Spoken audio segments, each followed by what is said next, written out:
everyone, it's Sammy from Sammy's Sweet Life, and today I've got Olivia's favorites. This one was a little bit difficult because she's not really playing with a lot of toys. She is doing a lot of the same things over and over again. She's playing Play-Doh all the time, she's playing stickers all the time, she's coloring, and she's doing her first favorite activity, which is the sensory box.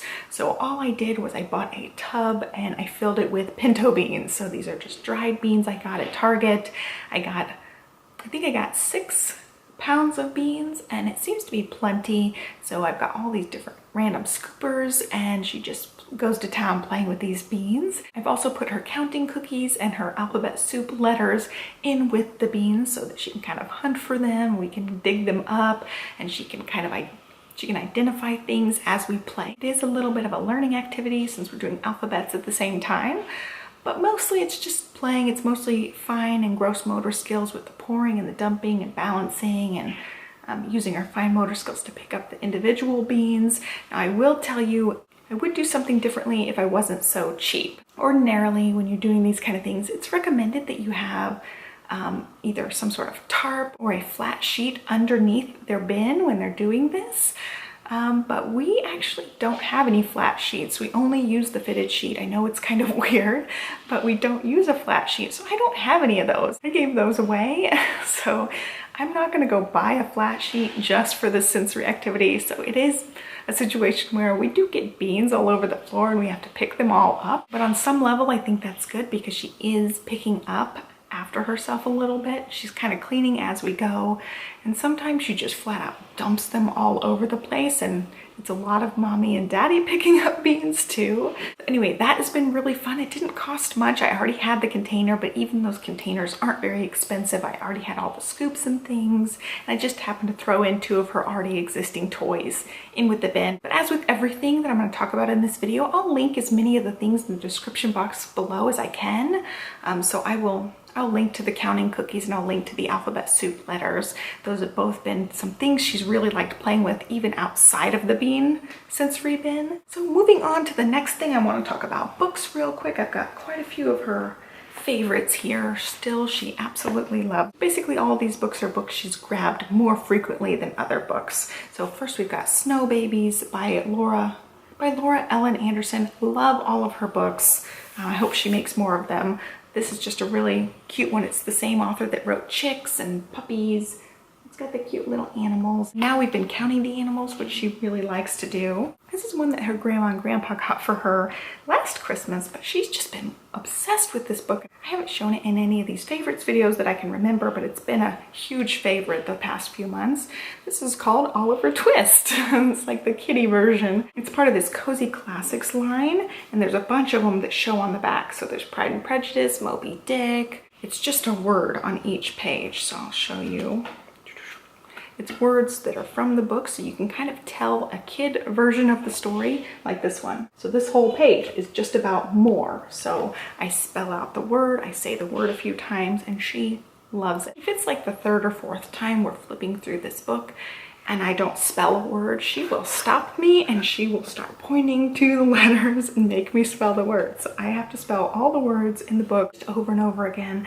So I have a feeling that when she starts reading, these are going to be the first words that she knows. And they're just some random words like bad, sneak, family. It's got a bunch of different words. So it just kind of relates to the Oliver Twist story.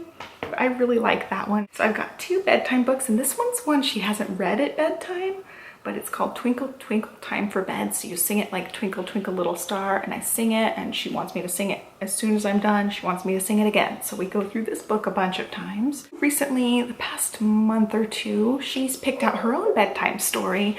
I have a couple of different books in her room. Usually we read 1 or 2 depending on how long they are, and this is the book that she's been drawn to the most. This one's called If Animals Kissed Goodnight, and it just walks you through all the different animals doing their little bedtime kissing ritual. Let's see, I'll flip to one. You can see Peacock and Chick. It's really, really cute because it talks about the things that they do. They all kiss in a different way. It goes over lots of different words. Some of them are action words, like this one, they kick, which is really cute. And it also talks about the baby animal's name. So it's Peacock and Chick. So she knows that, you know, Chick is a baby peacock. So I kind of talk about it and we'll point to the pages sometimes. This is the mommy peacock. This is the baby peacock called a chick. You know, we talk about the little animal names. So I think it's a really cute book. It is a longer book, but it holds her attention the whole way through, and a lot of times she wants to read it a second time. And she'll go in her room and pull this one out during the day too. So it's been a huge favorite. I'm pretty sure I got this one used off of Amazon. Just for a couple of bucks. I did say that she's playing with a lot of like crafty type of things, and so one of the things was stickers. And so I wanted to tell you guys, I've been getting these sticker packs at Michael's the last few seasons, starting I think at Easter. I went the day after Easter and they had them marked down. I think it was 80% off. So these sticker sheets, these sticker packs start out at $1. They were 80% off, so that made them 20 cents each. I got every one that they had. I got a big, huge stack of like 20 of them.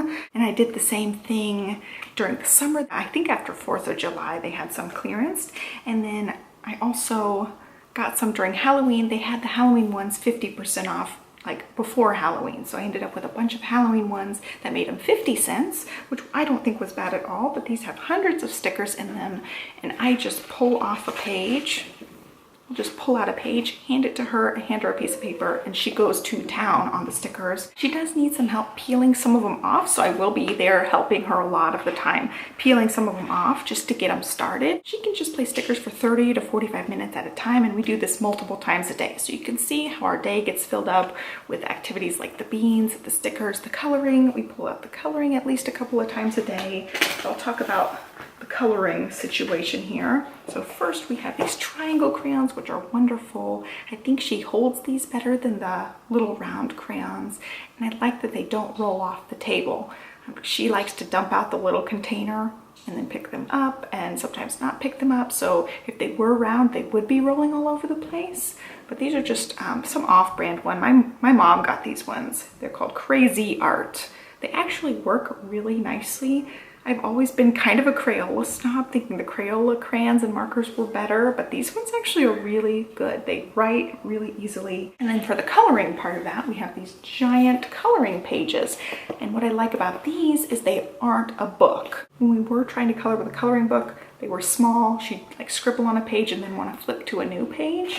Where with this, I can just set her down with one page and she can color the page. And I also love them because they come with this big outside coloring book piece. You can see it's really huge. Well, I open it up and it covers up most of her table. So I don't have to worry about her scribbling all over her table so much. And the other thing she's loved doing is Play-Doh. We're still using the retro set and the My Little Pony set. I'll link to both of those below. We have had to get more Play-Doh because it's dried out. That's how much she's played with Play-Doh. I don't know what these are called. They are just fraction pies. There's 3 different ones. Hopefully I can hold these up without spilling the pie pieces. So there's 3 different pies. They each have their own little pie tin and they're different fractions. I've shown these before, but these are her big time favorite now. She loves putting them together. So these ones are quarters. Each one on the back has a number, so they count 1 through 4 on this one. There's halves, so 1 and 2. And then there's thirds, so 1, 2, 3. So each pie is a different color on the inside, so it kind of helps her to line them up, and it's also self-correcting. So if you put, you know, a different size piece together, they're not gonna fit. So it is self-correcting. She is good at just figuring these ones out all by herself now. So she'll kind of mix them up and try to fit them together, and she'll end up getting them correct. So it's been really fun to watch her learn how to use these, and it's also play food, so it is one of those things where she'll like hand me a piece and expect me to pretend to eat it. So that's been fun too. These are from Learning Resources, and they have a lot of different stuff on Amazon. I've got quite a few of those things on my wish list for her. And then the last thing is an old favorite. This is our silicone teething necklace. I did get this one on Amazon. She's teething her canines right now, so she wears this a lot and she'll just chew on it when she needs to.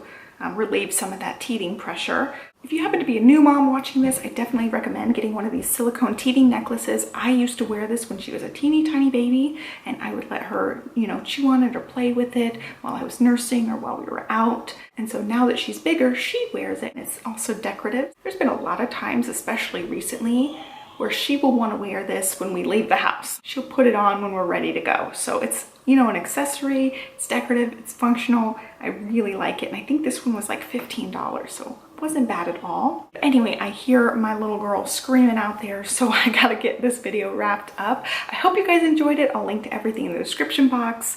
Be sure to give me a like and subscribe, and I'll catch you guys next time. Have a great day. Bye.